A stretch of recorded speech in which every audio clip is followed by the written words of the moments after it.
Only to say Narendra Modi.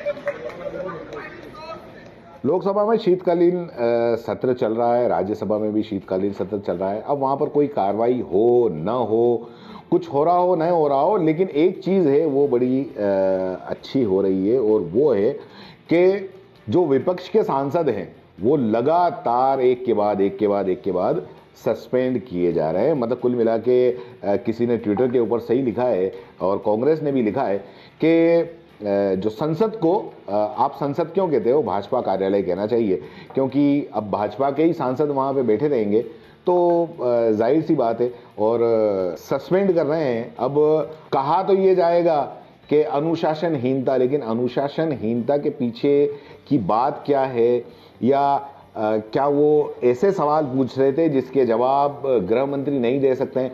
आखिर विपक्षी संसद जो सांसद हैं वो क्या पूछ रहे थे, यही सब पूछ रहे थे ना, कि जो संसद के अंदर जो हुआ, जो 2 लोग घुसे, सुरक्षा के अंदर जो चूक हुई, सिक्योरिटी ब्रीच हुई, तो उसके अंदर आखिर जवाब देना चाहिए गृह मंत्री को, लेकिन वो जवाब नहीं दे रहे हैं। उसके बजाय जो स्पीकर हैं वो लगातार विपक्ष को उनको सस्पेंड किए जा रहे हैं। तो क्या सस्पेंड करने से सुरक्षा में चूक है उसका जवाब मिल जाएगा क्या? आज भी आपको बता दूं कि 12वां दिन है, और 12वां दिन मंगलवार को विपक्ष ने के जो सांसदों ने जो निलंबन की मांग को लेकर और सुरक्षा की मांग को लेकर हंगामा किया। विपक्षी सांसद ने संसद से लेकर सदन के गेट तक परिसर में नारेबाजी और प्रदर्शन करा। लोकसभा और राज्यसभा की कार्रवाई आज सुबह 3 बार स्थगित हो गई, और इसके बाद लोकसभा से विपक्ष के 49 सांसदों को निलंबित कर दिया। अब इस तरह से जो बाहर बैठे हुए जो जितने भी सांसद हैं वो कितने हो गए, 141 सांसद सदन की कार्रवाई में हिस्सा नहीं ले सकेंगे। यही नहीं, लोकसभा की जो प्रश्न सूची है उससे 27 सवाल भी हटा दिए गए हैं। ये सवाल निलंबित सांसदों की तरफ से पूछे गए थे। मतलब ये एक तरीके से ये हद है कि आप सवाल भी नहीं पूछ सकते, सवाल पूछोगे आपको निलंबित कर दिया जाएगा और उसको लोकसभा की कार्रवाई से हटा भी दिया जाएगा। तो ये अपने आप में कितनी बड़ी, ये क्या लोकतंत्र है या तानाशाही है, ये अब ये तो जो सत्ता पक्ष के अंदर जो बैठे हुए हैं वही जवाब दें। जो निलंबित टीएमसी सांसद कल्याण बनर्जी ने संसद के गेट पर सुबह राज्यसभा सभापति जगदीप धनखड़ की मिमिक्री भी की, और इस दौरान राहुल गांधी समेत विपक्ष के कई नेता मौजूद थे। कई सांसद वीडियो बनाते हुए नजर आए।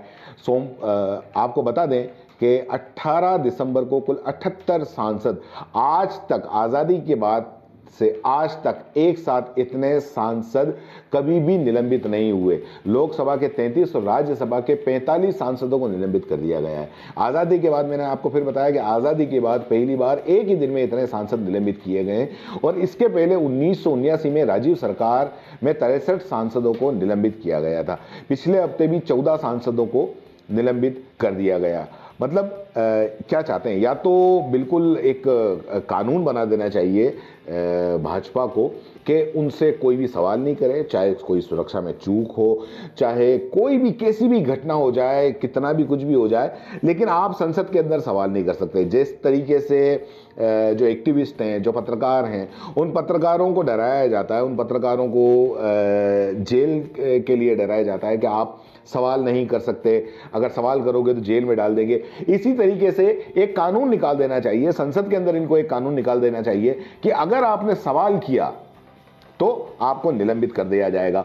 और अच्छा है 141 सांसद हैं, अब 2 4 5 और बचे होंगे, उनको भी निलंबित करके और आराम से सारे भाजपा के सांसदों को बैठ के वहां पर उनकी जो मर्जी हो कानून वो पारित करें, उनकी जैसी मर्जी हो वैसी सदन चलाएं। मैंने कहा ना कि किसी ने ट्विटर के ऊपर बड़ा अच्छा लिखा था कि इसको अब आप संसद काहे कहते हो, क्योंकि अब तो सारे भाजपा के बन गए और सांसद बच गए हैं, तो इसको भाजपा कार्यालय कहना ही ठीक रहेगा। आपका वैसे क्या मानना है कि रोज के रोज इतनी संख्या में, अब 141 सांसद निलंबित हो गए, तो आपका क्या मानना है कि इतनी संख्या में डेली इस तरीके से निलंबित करना, और वो भी सवाल पूछने पर निलंबित करना? सवाल क्या पूछा जा रहा था कि गृह मंत्री से पूछना चाह रहे थे ये सारे सांसद कि जो संसद के अंदर जो घुसपैठ हुई, सुरक्षा में चूक हुई, उसका जवाब तो आपको देना पड़ेगा। आप देश के गृह मंत्री हो, आपको जवाब देना पड़ेगा। तो आप बजाय जवाब देने के स्पीकर साहब उनको बाहर निकाल दे रहे हैं। ये कितना सही है? कमेंट बॉक्स में जरूर बताएं। धन्यवाद।